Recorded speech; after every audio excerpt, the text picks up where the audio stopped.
We'll read the name of the candidate in alphabetical order with the number of votes cast for that candidate, and then specify the candidate to be eliminated from the election.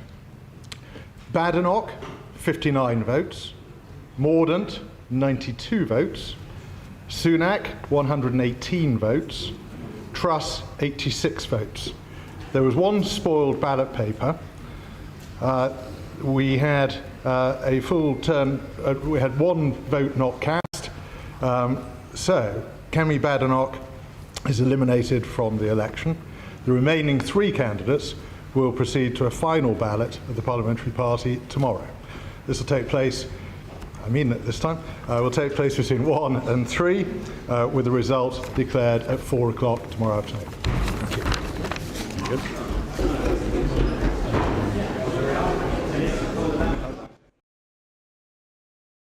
In the Conservative leadership race, Kemi Badenoch is out of the race, getting only 59 MPs. So she will not go forwards to the next round, where there will be a battle between three candidates in this Conservative leadership race.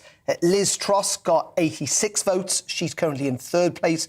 Narrowed that gap with Penny Mordaunt, who is on 92, and Rishi Sunak just shy of that magic number of 120. He got 118 MPs to back him. We'll have full live continuous coverage of the latest from Parliament as the Parliamentary Conservative Party move to the end game of selecting who they want to see in the final two of this Conservative leadership contest.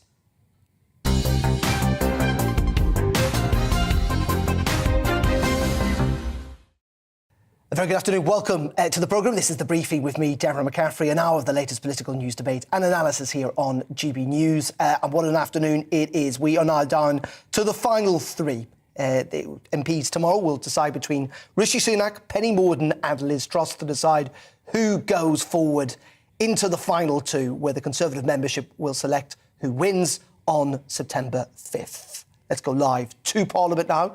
Join our political correspondent Tom Harwood, who is in Portcullis House, reading through those numbers. Kemi Badenoch is out, Tom, perhaps not that surprising, but Liz Truss will be pleased that she's closing in on Penny Mordaunt.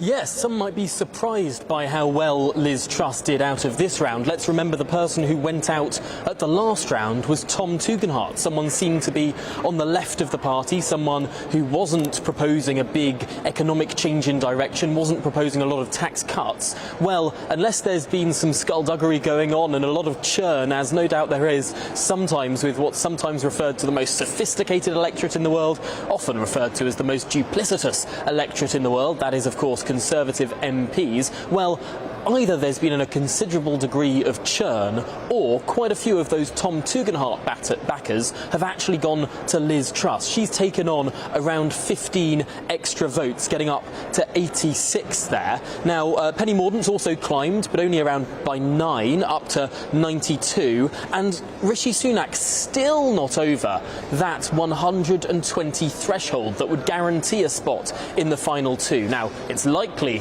he'll make it into the final two, likely he'll find an extra 2 votes there, but it's interesting that we're round 4 of this contest and we still don't have someone who's guaranteed their spot in the final. That has never happened before in the Conservative leadership race as it is currently constructed, with this MPs first, members second system that was instituted from 2001 onwards. This is a fascinating race, although today's result might not be the most surprising in terms of who went out. Kemi Badenoch, of course, came 4th yesterday, she's come 4th today, and that means that she's out, and it means that the 3 going through to tomorrow's ballot, which we heard Sir Graham Brady say is taking place between 1 and 3 p.m, with results at 4 p.m. tomorrow, a little bit later because of Prime Minister's questions. We know that the final 3 candidates in this race are Rishi Sunak, Penny Mordaunt and Liz Truss.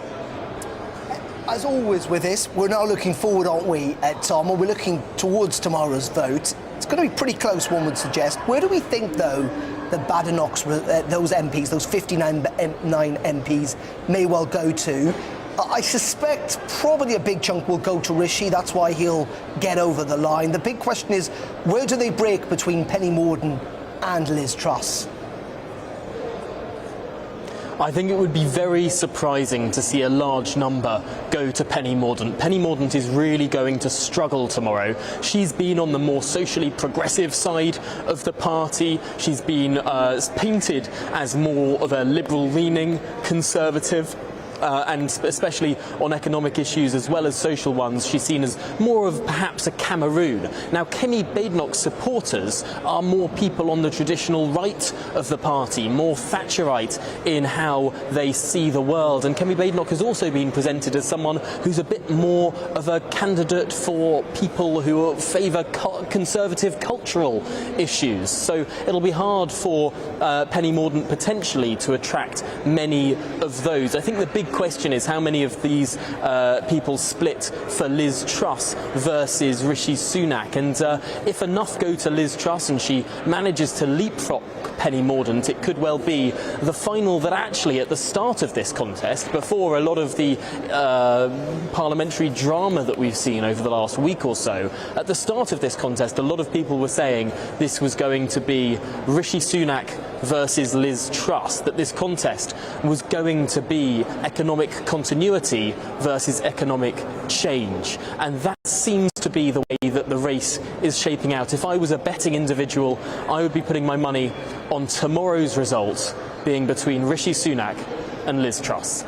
It is fascinating, though, Tom, just to pick you up on this, and this is why it's so interesting and so unpredictable, is that I get the cultural differences clearly and the wings of the party when it comes to the difference between Penny Mordaunt and Liz Truss. But frankly, Kemi Badenoch's campaign on that issue of the economy was much more in line with Rishi Sunak's and Penny Mordaunt's almost than it was with Liz Truss's.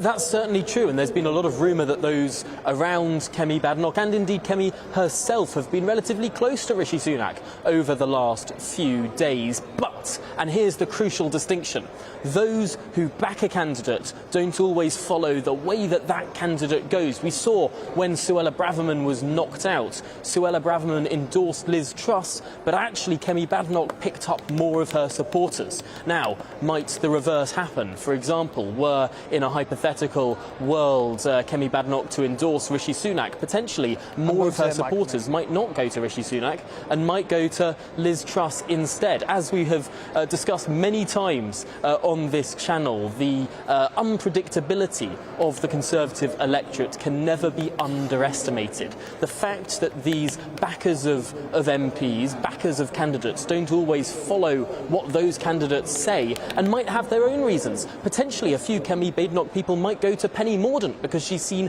as quite an eloquent individual, good at the dispatch box. That's a big plus on Penny Mordaunt's side, and that's potentially why a lot of people went for Kemi as well, seen as someone who can perform at the dispatch box, who is relatively eloquent and can put forward a case. So yes, it's not just culture, it's not just economy, it's also so many other issues such as friendships between MPs, or indeed how these candidates present themselves on television, in debates or at the dispatch box. So much to weigh up here. It's really anyone's guess, but as I say, I think that if we're following the logic of the last couple of days, this is looking increasingly like a Rishi versus Liz contest.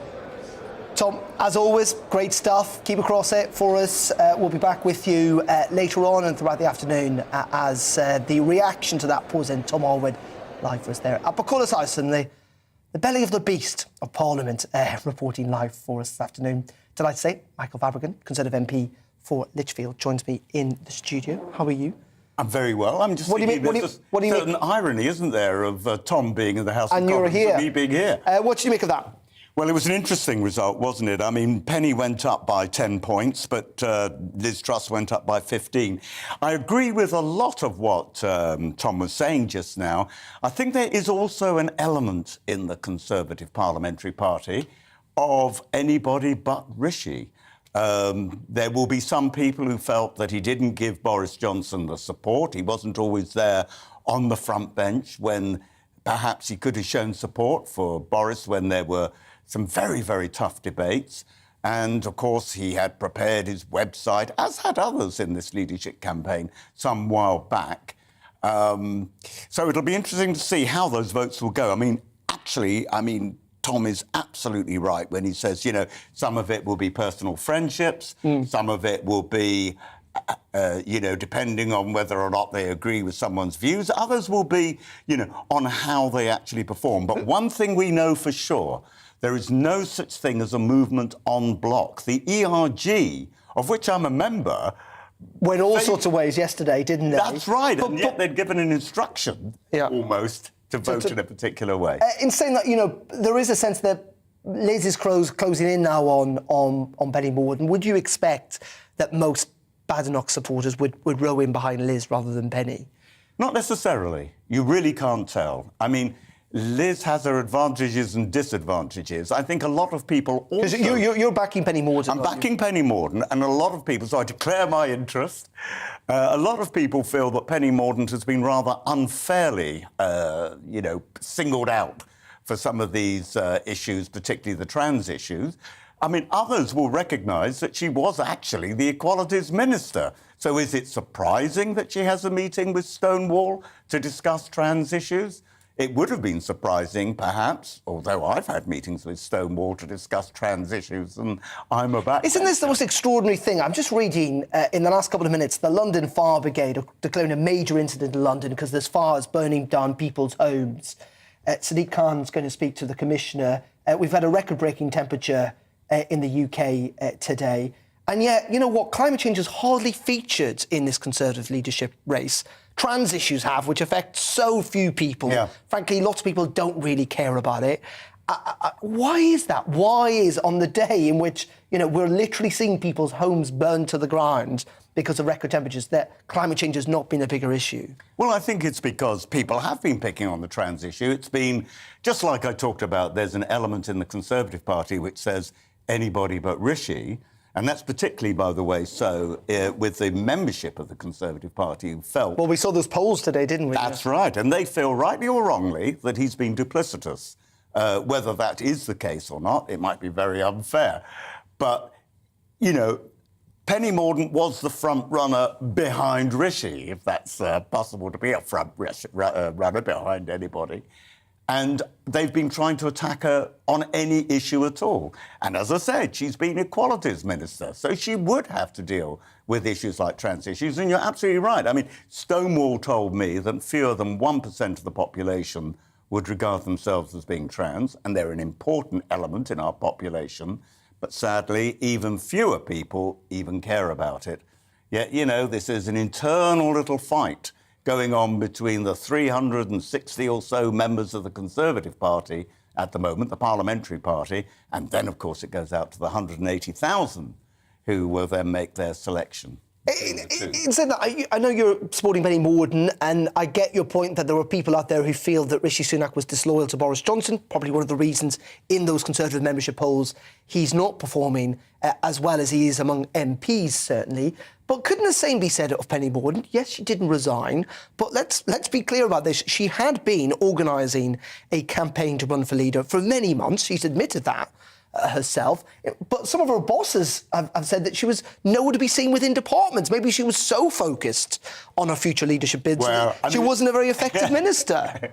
Well, I think that last bit about not being seen in the department... Well, Anne-Marie Trevelyan said that. Well, you know, who is Anne-Marie Trevelyan backing? I can tell you she ain't backing Penny Mordaunt. So there have been all these continued attacks focused on Penny Mordaunt. Now, if Tom's prediction is right, and it's Liz Truss, and if all this is coming from the Rishi camp, God help, you know, Liz Truss, because there'll be people saying, well, she wasn't much good as a minister, or she did that, or she did this. Tom again, I keep quoting him, but he's right, we're a duplicitous bunch. Just very finally, will Penny make the final two? I mean, hand on heart, you reckon that's going to happen? Or do you recognise now it's less likely, it's a bit of a battle? It's going to be a battle.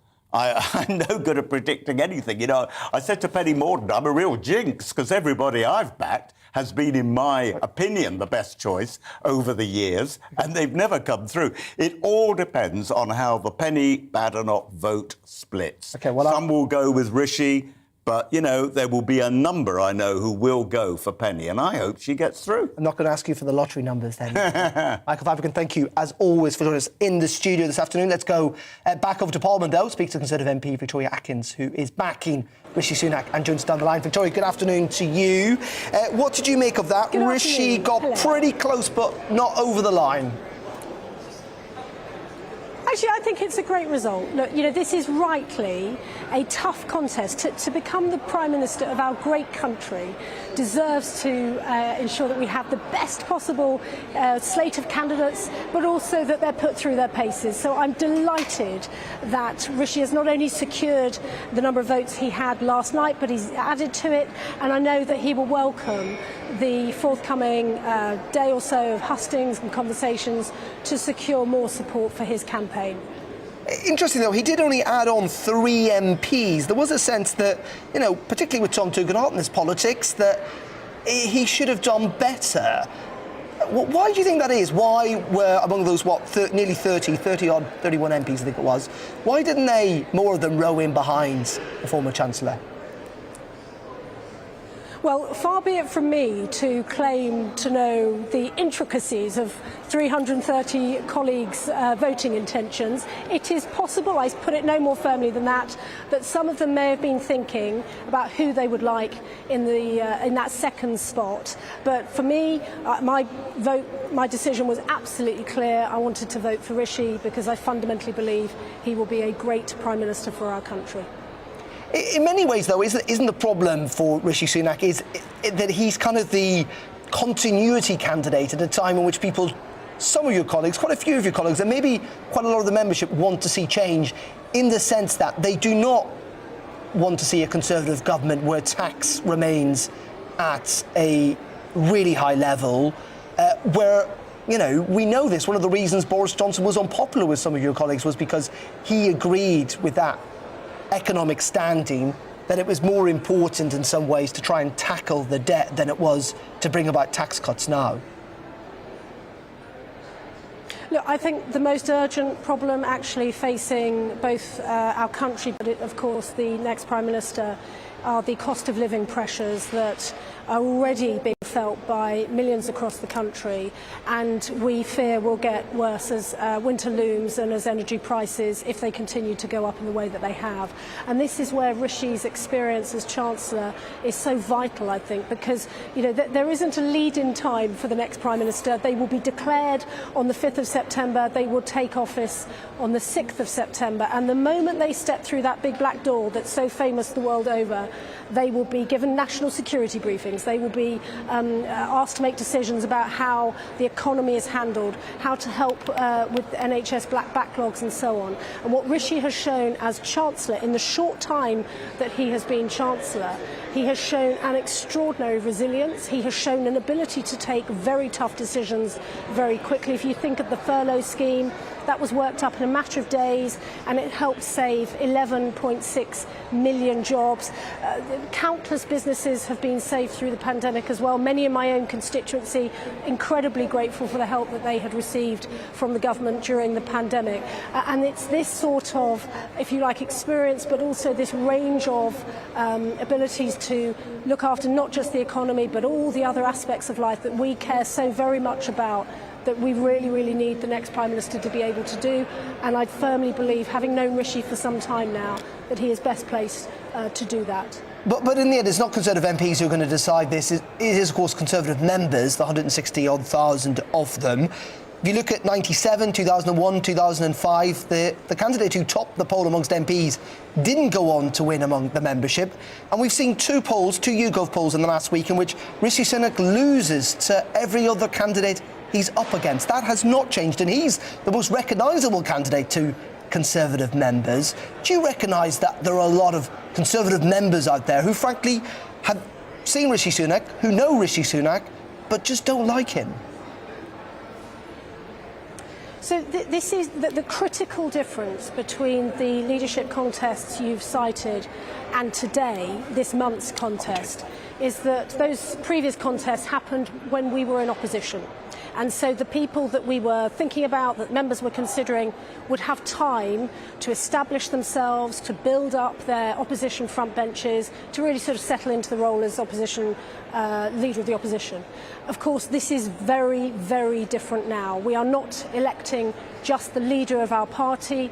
We are also electing the person who will, as I say, on the 6th of September, walk through that big black door and begin to rule our country. And so we really, really, all of us, I think, have got a very interesting but an incredibly grave responsibility to ensure that the person we put that cross next to is the very best person to do the job out of the slate of candidates. And look, by the way, I think we've had some great candidates. I'm so proud of our party that we have had such a diverse range of candidates of all sorts of experiences and abilities, but we now have to focus our minds on who will be able to do that job from the very moment that they arrive back in Downing Street, having spoken to Her Majesty the Queen.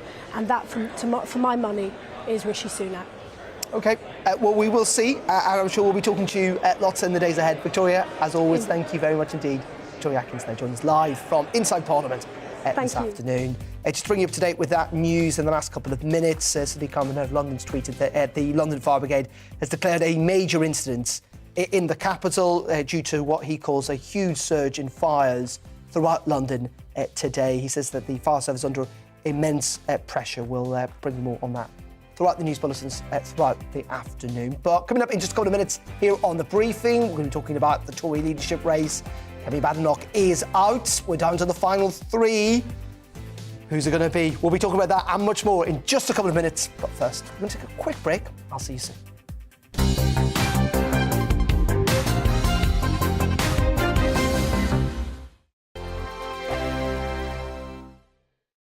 We are GB News. We're right across this great nation.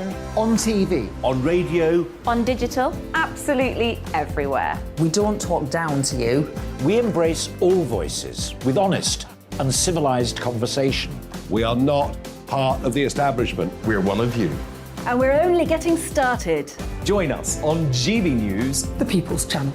Britain's news channel.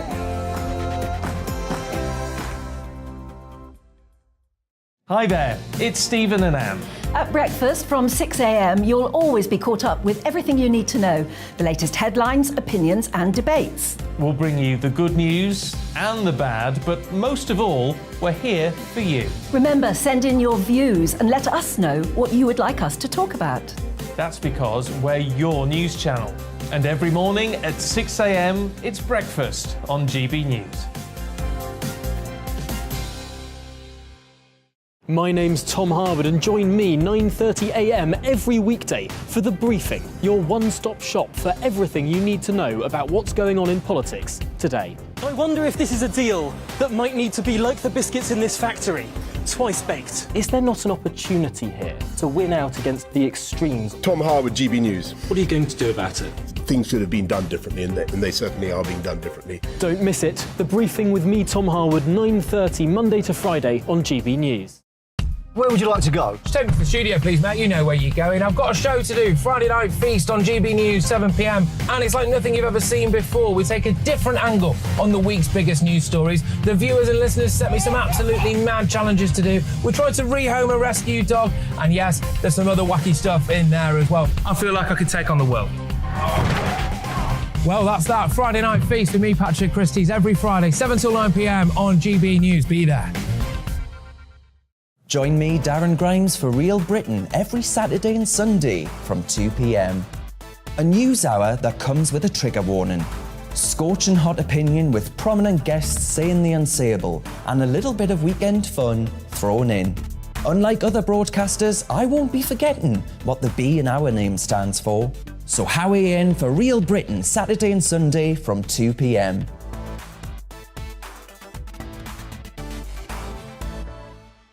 Hello, I'm Patrick Christie's. And I'm Mercy Moroki. Make sure that you join us Monday to Thursday, 10 a.m. until midday, right here on GB News for To The Point.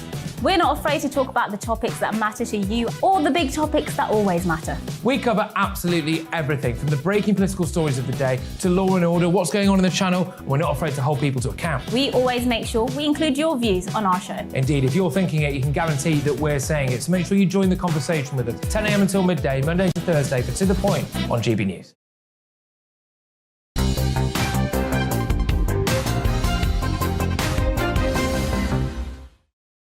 Very welcome back to the programme. Kemi Badenoch is out of the Conservative leadership race. Let me just talk you through the numbers in case you went around a little bit earlier. And it's also the difference in the numbers from yesterday that's equally fascinating. So Rishi Sunak is through. He made it through with 118 MPs, just shy of that magic 120. He only gained 3 MPs, though. Penny Mordaunt was up 10. She's on 92. Liz Truss up 15 on 86. Kemi Badenoch was up 1 on 59. By the way, do get in touch, GBViews at gbnews.uk, or indeed tweet me at GBNews. Let's talk to Tory Riley, he's former Special Advisor to Mark Gove, who is in the studio next to me. There are rumours, suggestions, dare I say, conspiracy theories that Rishi Sunak may have lent some votes to Liz Truss this afternoon, hence why she's up a lot and he's not up very much. Given the fact you would have thought Tom Tugendhat's MPs would row in behind him, because he'd rather see a battle between him and Liz Truss this summer rather than him and Penny Mordaunt. What do you think of that? Well, who's to say, Darren? I mean, this is the toughest election to win, I think, in the world, to become the leader of the Tory party. There'll be lots of suggestion about sort of vote sharing or vote sort of splitting or vote gifting. But we'll just have to wait and see. I think Rishi would like to be hitting that 120 number, which secures him, obviously, into the final 2. But who's to say? These things happen, or lots of things happen in this kind of leadership election, so we'll just have to wait and see. What do you think about Kemi Badenoch? She had a pretty good campaign, considering, frankly, not many people had heard of her before all of this. Lots of suggestions that she's almost certainly guaranteed herself a cabinet post, irrespective of what happens. She's done a fantastic campaign, and I think the reason why people like her and people have warmed to Kemi is just because she's been straight talking about it. She's been very clear about the targets that she wants to set in terms of the economy, targets that she wants to sort of set on net zero, so scrapping some of it in order to help the cost of living. So she's been very direct with the issues that are at stake. And I think it's just a breath of fresh air. And I think she will... I said on this programme, I think, last time, that she is the future of the party. And if you just look at some of the backers that she's had, people like Lee Rowley, people like Julia Lopez, Eddie Hughes, are brilliant ministers already. Michael Gove. Well, Michael Gove, of course, goes without saying, my former boss, my former employer, brilliant man, all backing her. So it's all to play for, but she's done a fantastic campaign, and she's been the embodiment of what it is to be a Conservative. She's been talking about how she was flipping burgers in McDonald's, cleaning toilets, to then becoming an MP and a minister in government. Do we think now, though, it's almost inevitably going to be Liz Truss and Rishi Sunak in the final 2? Who knows? I mean, Kemi... Is there a path for Penny Mordaunt? I know she's just slightly ahead. Well, I think if you just take those the numbers of MPs that Kemi now has to, or they now need to redistribute themselves to who they're going to back. It's not impossible for Penny to still make the final 2. You would have thought some of Kemi backers will go to Rishi, because I think they have been very aligned on telling the honest truths about the economy and the economic decisions that need to be made in the next couple of years. So I think some of her backers will go to Rishi. Some may go to Penny. But if you are on the right of the party and very pro-Brexit, Liz has presented herself as that Brexit candidate. So I think some of those votes from Kemi will go to Liz and Rishi, and so that's why you probably will see them in the final 2. And just very finally, what do you make of the Conservative membership poll today, YouGov, suggesting that, irrespective of whoever Rishi Sunak's up against, he will lose? Well, going all the way back to 2015, the 2015 general election, when the polls were against the Tory party, in 2016, the polls suggested that it was going to be Remain. In 2017... we shouldn't trust the polls, the polls have a very, very important part to play in these elections, no less because of the drama that they provide. But I think we can just sort of take them with a pinch of salt, and we will see what Well, as they always say, polls are a snapshot of time, and there is another 6-week campaign to come after all of this. Charlie, as always, thank you very much indeed. Charlie Riley, thank you. Live in the studio. Let's go to Westminster now to speak to Justin Tomlinson. He's a Conservative MP and has been backing Kemi Badenoch, who is now out of the race. Your reaction to that, Justin?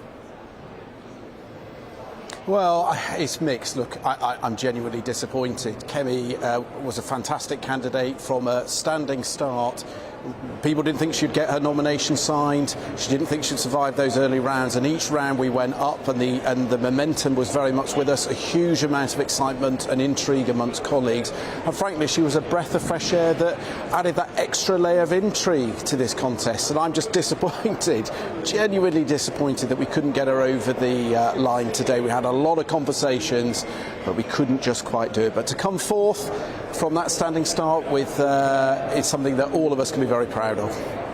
There is little doubt about that, I think. But why was that task difficult, though? What did you come up against? Why were some MPs, splitting, let's say, for Liz Truss rather than for Kemi? I think at the end of the day, we had to gain 13. That's a big ask. Not many people were moving their votes around, and I think people were starting to focus on who they presumed would be either second or third, and then casting their preference, whether that be for Penny or whether that be for Liz. But look, there was a huge amount of goodwill to Kemi throughout. We had lots of colleagues wanting to speak to her, and I think there is a consensus now that Kemi has to be a key part of the team of whoever is fortunate enough to win this contest. Do you think there's been a bit of duplicitous politics involved in all this, Justin? This is the Conservative leadership race after all. What do you make of these suggestions that Rishi Sunak may have been lending some of his MPs to Liz Truss?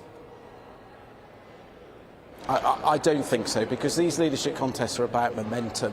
And whilst Rishi is ahead fairly comfortably, he's not over that magic 120 line. He hasn't got the votes to be playing games with. But some MPs may very well have taken their own decision to perhaps move around a little bit to make sure their second choice would be there. But I genuinely don't think there would be anything that orchestrated. It's not like previous leadership contests where there was a clear favourite who perhaps could have had support to move around. This I think it's difficult decisions colleagues have to make. We've had some very good people put themselves forward in the shadow of what was, in my opinion, a unique and very good Prime Minister, and it's difficult for colleagues to work out what is the next way to go, because remember, we will be facing what would be an unprecedented fifth term in office. We own the record of the last 12 years. We need to think carefully as we select someone to be on that front foot and set out the positive reasons why a Conservative government can continue to represent the good people of this country. And just very finally on that, Justin, I mean, who are you now going to back? Where's your vote going to go tomorrow? Well, I've looked at my phone. I've never been so popular with colleagues who perhaps have never spoken to me before, suddenly keen to welcome me. I'll be interested who's going to offer me an ice cream. That's the first option if they're going to attract me. But I tell you what, I genuinely don't know. They're all good candidates. Look, they've all got strengths. I've got to think long and hard, because one of them is going to be fortunate enough to get that top job in politics. But I genuinely don't know. I've got a lot of thinking to do. OK, well, we'll definitely offer you an ice cream if you come back on again, Justin. Thank you very much for your time. That's very kind. This afternoon, Justin Tomlinson there joining us live from Parliament. OK, it's just after 3:30. Coming up next on The Briefing, we're going live to our reporters right around the country to get the latest, of course, on the record-breaking temperatures in the UK today. That record's been smashed this afternoon. We'll have the latest, as I say, with our reporters. But first, let's bring you up to date with the very latest news headlines. It's over to Rosie Wright in the studio.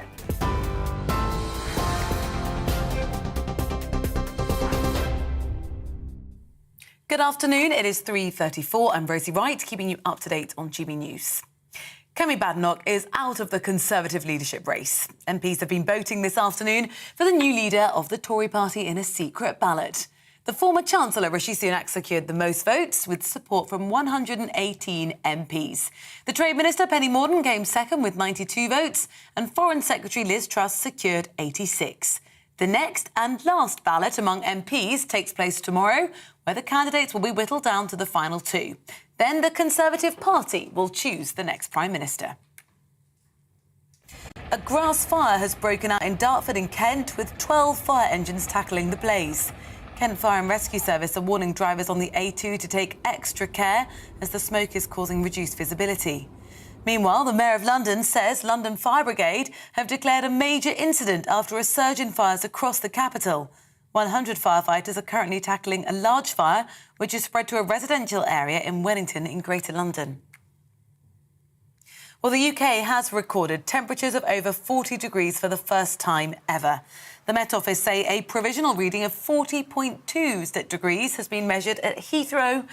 Red extreme heat warnings continue for millions of people in England, with amber warnings for most of Britain. A yellow weather warning's been forecasted for Wednesday with heavy thunderstorms. Last night, temperatures didn't fall below 25 Celsius in places, marking the UK's hottest night on record. A major search operation's underway for a missing swimmer in Essex. The Coast Guard have confirmed 3 swimmers were rescued from the water around Clacton Pier. Emergency services are currently trying to find that 4th swimmer. Wages are falling at the fastest rate since records began, when taking account rising prices. The latest data from the ONS showed paychecks dropped at 3.7% over the 3 months to May when compared against inflation. Meanwhile, the number of workers in the UK on payroll has risen by 31,000 to 29.6 million between May and June. TV, online and DAB+ radio, this is GB News.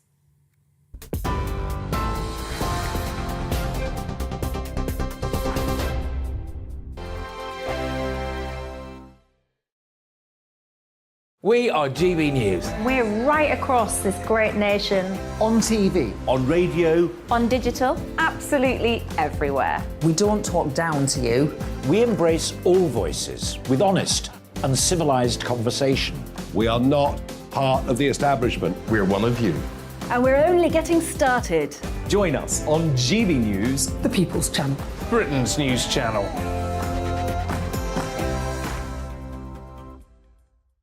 Hi there, it's Stephen and Anne. At breakfast from 6 a.m, you'll always be caught up with everything you need to know, the latest headlines, opinions and debates. We'll bring you the good news and the bad, but most of all, we're here for you. Remember, send in your views and let us know what you would like us to talk about. That's because we're your news channel.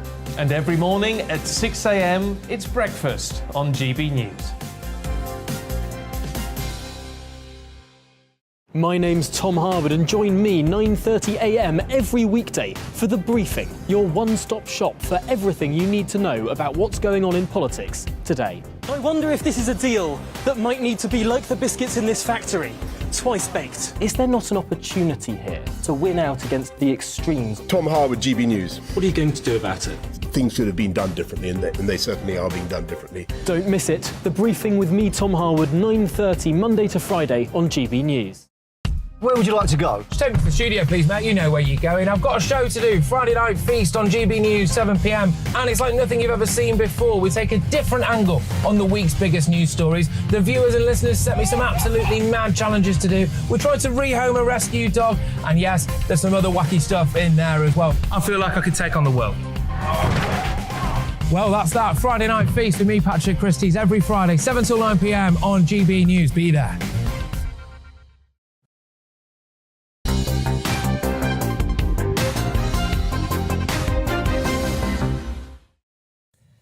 Very welcome back. It is almost 21 minutes to 4 o'clock on this Tuesday afternoon. God, sometimes you forget what day of the week it is. By the way, we're on TV, online, and of course on your wireless radio. Do get in touch, gbviews@gbnews.uk, or tweet us at gbnews. What do you think about Kemi Badenoch getting knocked out of the Conservative leadership race? Who would you support among the final 3 candidates? gbviews@gbnews.uk. And we'll get to those a little later on in the programme. Now, it is the hottest day on record in the UK. I don't know how you could have missed that. Temperatures have already reached 40 degrees Celsius at Heathrow, west of London. They could reach up to 42 degrees elsewhere in the country later on today. Scotland could also see its highest day of record-breaking temperatures. 32.9 degrees set at Craigcrook in the Scottish Borders in August 2003 could fall. The hottest places in Scotland yesterday were in Aberdeenshire, where it reached 31.3 degrees Celsius. Let's get the latest, though, with our reporters right around the country. Will Hollis is in Nottingham and David Tomlinson is in Fife in Scotland. Good afternoon to you, gentlemen. Let's start with you, Will. What's it like there in Nottingham? Because it is the Midlands, actually, where we may well see the highest temperatures today. Good afternoon. Yeah, we've moved from Nottingham. We're now in Newark because we knew it was going to be so much hotter, quite similar to those temperatures that we're seeing. I just looked on my phone. It's 40 degrees now in Newark. You might want to change the time. Nottinghamshire. Well, of course, lots of people have been staying indoors. It's really quite quiet here in the centre of Newark. It's been a day when we've seen lots of records smashed. 39.2 degrees first in Surrey, and then that was even beaten at Heathrow Airport. Now we're expecting temperatures to continue to rise this afternoon. There's even conversations about thunderstorms later when it might get a little bit cooler. If you are trying to get around today and you haven't already realised, trains are running a massively reduced service on the East Coast Main Line. That's been stopped altogether today. That's from Leeds, York, all the way down to London. You'll probably find it very hard to get into London or even to get out of London today. Rail companies are saying that you can travel another day and you can get a refund. One of the interesting things that we've seen that you wouldn't really expect to see at this point in summer is that gritters are even out on the road spraying sand, because at 33 degrees tarmac starts to melt. So it is a real big period of firsts and records being broken here in the East Midlands, where you are seeing those red weather warnings right the way down from the top of Yorkshire all the way down to the home counties too. Well, I have to say, being in parts of central London is quite similar today. Let's go to Fife, though. Davy Tomlinson joins us with the Fife Bridge there in the background. What's it like where you are, Davy? Yeah, I'm actually in South Queen's Ferry. That's the 4th rail bridge behind me. But yeah, I mean, it's a little bit overcast. The sun's popping through, touching around about 30 Celsius at the moment. But of course, that has been higher, much higher across other parts of Scotland. The really hottest parts are Dumfries and Galloway. We've seen temperatures of around 32 degrees down there. And in Kelso, I think that record's going to go that you talked about earlier on across Scotland, because I'm hearing temperatures there of somewhere in the region of around 34 degrees. So that's going to beat the previous record of 32.3. I think you said. So yeah, a lot of people coming here to try and get away, not just to the beach here, but to try and get on the water. We've had jet skis in the background. We've had people just to my right here blowing up a dinghy and trying to get out on it. We've seen yachts on the Forth. So yeah, lots of things we've seen as people try and cool down. Stuff. Even in Fife, it's hot. That's a sign it's really hot. Davy Donaldson, well honest, thank you very much indeed for joining us. And well, of course, we'll have a full weather forecast from the Met Office in just over 10 minutes time. Do stay tuned for that, because it looks like things are going to cool down as of later on this evening. They already are in the southwest, where they've had some rain and thunderstorms this lunchtime. Let's move on, though, and let's talk about Ukraine, because a senior Ukrainian government official has told GB News he is confident that the country will continue to receive full support from the UK, whoever replaces Boris Johnson as Prime Minister. The Deputy Defence Minister says that he's very touched by the high levels of support from all political parties and, importantly, from the British public. He's been speaking to our Home Affairs and Security Editor, Mark White.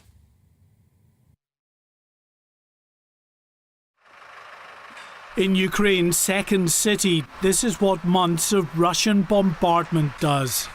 In Kharkiv's largest residential neighbourhood, there's not a building that hasn't been damaged.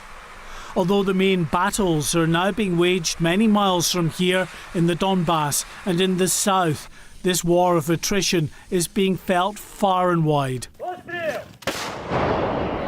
But thanks to Western-supplied advanced weapon systems, Ukraine's Deputy Defence Minister told me his country's armed forces have largely halted Russian advances and with more leaves be able to retake lost territory. Given the creativity of our commanders, together with technologies we receive from the West, I have no doubts we will crush this old-fashioned Russian army with the old Soviet-type style of offensive, and they have no chances in terms of technologies. The minister told me his country would be forever grateful for the leadership shown by outgoing Prime Minister Boris Johnson. Whoever replaces him, the Ukrainians are confident they'll still have unwavering support from the UK's political leadership and, importantly, from the British people. We feel that energy every day from ordinary people, from political parties and different organizations in society. So I'm very impressed with the reaction of United Kingdom, Great Britain. At this training camp in northwest England, the first of at least 10,000 Ukrainian recruits are being put through their paces. The UK's former head of Special Forces says the programme is vital in helping replace Ukrainian combat losses.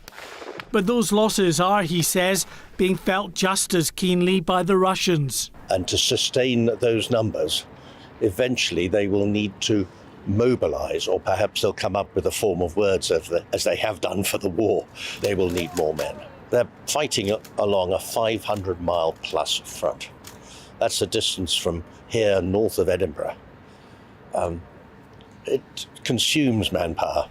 The Deputy Defence Minister says the Ukrainian people are in this fight for the long haul, and there will be no surrender of Ukrainian territory to Moscow. Civil society will never accept any kind of deal related to the loss of our territories. There will be no deal with Russia. The Ukrainian people will be hoping whoever replaces Boris Johnson that they'll be just as unequivocal in their support for the fight against Russian aggression. Mark White, GB News. Well, delighted to say Mark White joins me now in the studio. So a real sense, isn't it, from the Ukrainians that, irrespective of what happens with our domestic politics, that there will be continued support from the UK. And we should say that's even irrespective of whether the Conservatives aren't in government. Labour have made a pretty similar case. Yeah, there's cross-party support for Ukraine in its efforts to try to repel Russia. We, just at the end of last month, had the Prime Minister making a further pledge of £1 billion in extra military spending for Ukraine at the NATO Leaders Summit that was announced. Just today, the European Union have announced that a further €500 million will be going to Ukraine as well in terms of military spending, and that is needed. The Deputy Defence Minister told me that what they really want are the advanced weapon systems, which have arrived in significant numbers in recent months and are really starting to make a difference now. Those howitzer artillery weapons from the US in particular, but also from Australia and Canada. They're accurate, they have a long range, and they are enabling the Ukrainians not just to hold positions, but to start to push back in an offensive in various locations as they aim to try to push Russia back from some key areas that they've gained control of in recent months. And again, with the UK has been supplying 5,000 NLAW anti-tank missiles, also some surface-to-air missile systems, and the Harpoon ship or shore-to-ship missile systems as they are going to be used in that country. And fascinating, isn't it? I read an article today suggesting, this is clearly not sustainable. I mean, it's clearly not sustainable for both sides, but for the Russians. And when Vladimir Putin realises that, that's potentially, though, when he might be at his most dangerous. Yeah, Major General Holmes in that report was saying exactly that in terms of just how sustainable or not it is for the Russians. It's 500 miles of territory that they are trying to hold, to push into, and that stretches their lines of supply. And at the same time, they are suffering heavy casualties from the Ukrainians who are being better equipped with every passing week. So it's very difficult for the Russians, but it's also, of course, very difficult for the Ukrainians. They are suffering a heavy toll in terms of lives lost, and it's costing a lot of money, as we say, 2.3 billion already from the UK alone in military spending. Britain says it's in it for the long haul, but as the months tick on, that becomes more. It will be interesting to see just what they mean by the long haul. Mark, as always, thank you very much indeed. Mark White there, our Home Affairs and Security Editor. Let's turn back to domestic politics now, because a long-awaited report into bullying and anti-Semitism within the Labour Party has found that two rival camps in the party used accusations of anti-Semitism as a factional weapon to attack each other. Our reporter, Catherine Foster, political reporter, is in the studio. Catherine, talk us through this really extensive and long-awaited report. Yeah, so 138 pages. It's been long-awaited. It should have been published in April 2020 originally, and it's been delayed. finally out today, commissioned by Keir Starmer, triggered by the leaked 860-page leaked report into anti-Semitism and bullying back in 2020. What it has found is painful reading, really, for all sides. It says there was toxicity on both sides. It talks of a debilitating inertia, factionalism and infighting, which then distracted from what all profess to be a common cause: electoral success. So rather than actually tackling anti-Semitism, to a large extent what was going on was people that didn't like Jeremy Corbyn were using that as a stick to beat him with, and at the same time people who were supporters of Jeremy Corbyn were basically denying that this was a problem. I have to say there's still some denial going on Twitter now. Jeremy Corbyn is right, is trending, and people will read into this whatever they will, but certainly difficult reading on both sides. Have we had any reaction from the Labour Party? I mean, what are they going to do about this report, frankly? Well, we will see, but I would expect that they will adopt the recommendations. It talks of a really dysfunctional party. The disciplinary procedure was not fit for purpose. A Labour spokesman has said that it showed a party that was not in control. But Keir Starmer has taken charge. Keir Starmer is in control. And certainly things have changed dramatically, haven't they? We're not hearing about anti-Semitism now in the way that we did in Jeremy Corbyn's years. OK, Catherine, as always, thank you very much indeed. Catherine Foster, our political reporter, on the latest on that report, that extensive, long-awaited report into anti-Semitism within the Labour Party. Let's turn, finally, back to Ukraine now, but a slightly different topic, because tensions with Moscow and the West continue amid the war in Ukraine, with Russia now already drastically reducing its exports of gas, particularly to Germany, with Berlin now fearing a winter crisis that could grind industry to a halt and leave millions of people freezing in their homes. It can also mean the closure of many big industrial businesses. The leader of the biggest opposition party in Germany has said that the country could be heading for the worst economic crisis since the foundation of the Federal Republic. Well, let's cross over to Thomas Sparrow, German journalist who is based in Berlin and joins us now. Thomas, good afternoon to you. I'm sure it's equally warm there as it is here to a large degree. It means lots of air conditioning. It means that actually energy that could be saved up for the winter is being used, doesn't it? But this is a real fear, not just in Germany, but a large parts of continental Europe, that Russia is slowly but surely turning off that gas supply. That is certainly a concern here in Germany, but also in other parts of Europe, and that has to do with the very controversial Nord Stream 1 pipeline, which is the main way in which Russia sends gas to Germany and then to other parts of Europe. Now, the Nord Stream 1 pipeline has actually been now for a few days under its yearly regular maintenance. That's something that happens really every year and is not necessarily a matter of concern. But under the current circumstances, German officials do believe that Russia could keep Nord Stream 1 basically off. In other words, that after the 10-day maintenance period, which ends on Thursday, Russia would not turn on the gas again, and that would seriously create problems for Germany, but also for other countries. And let's not forget, just to give you some context, that Germany is heavily dependent on Russian energy. It has indeed reduced that dependency specifically on gas from 55% before the war to 35% now. But if Russia does stop delivering gas to Germany, it basically means that Germany is already starting to scramble to find alternatives to basically supply not only industries, but also households when it comes to the winter months. And how bad could this get? I mean, what are we talking about here? Are we talking about, as some politicians seem to be suggesting, the worst economic crisis since the foundation of the Federal Republic? Well, some people are certainly concerned that it could cause a recession, that Germany would face a serious economic crisis, that economic output would suffer massively. But this is still something that officials simply still don't know. But if you look at prices, that's something in many people's minds and in many people's concerns.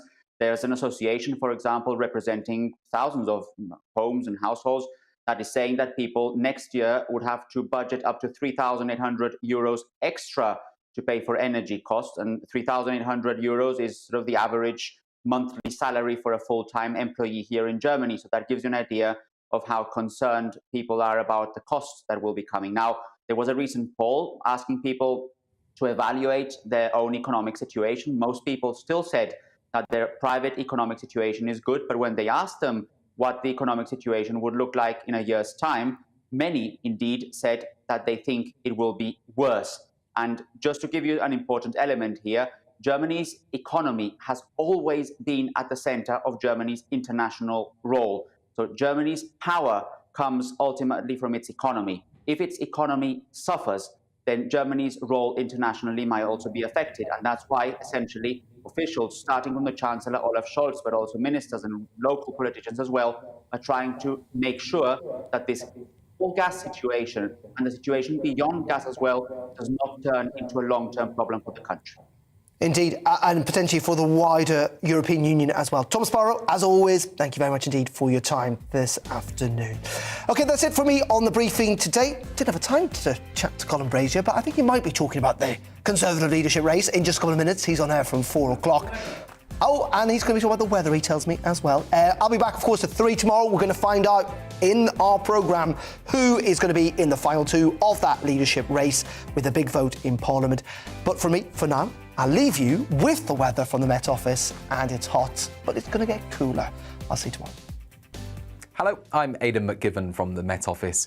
Extraordinary temperatures today, with the UK seeing highs over 40 Celsius for the first time on record. It is turning cooler, you may be pleased to hear, with much fresher air arriving from the west, along with some showers. We're already seeing that happen in the southwest, across parts of Wales and Northern Ireland. A couple of cold fronts making their way in from the west.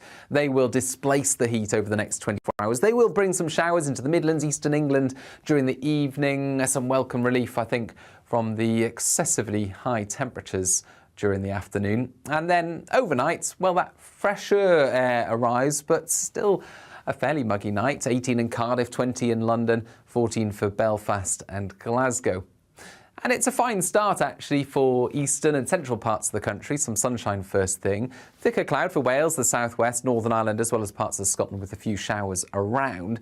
Now, the temperatures will rise through the day, nowhere near as high as we've seen during Tuesday, but enough to bring the risk of showers or thunderstorms to central and southeastern parts of the country. Perhaps some very lively downpours. 28 Celsius in London, 30 possible for eastern England, but a fresher low to mid-20s for western areas and high teens, low 20s for Scotland and Northern Ireland.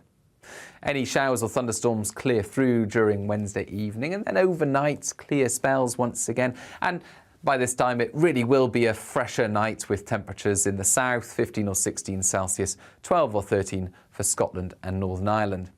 Then some low cloud to begin things on Thursday across eastern and central England. A few spots of rain out of this. Some showers for the northwest of Scotland as well, but the cloud in the east will tend to lift. And Thursday's looking like a mostly dry day with some sunny spells and temperatures closer to average. Showers on Friday and a few around as well on Saturday.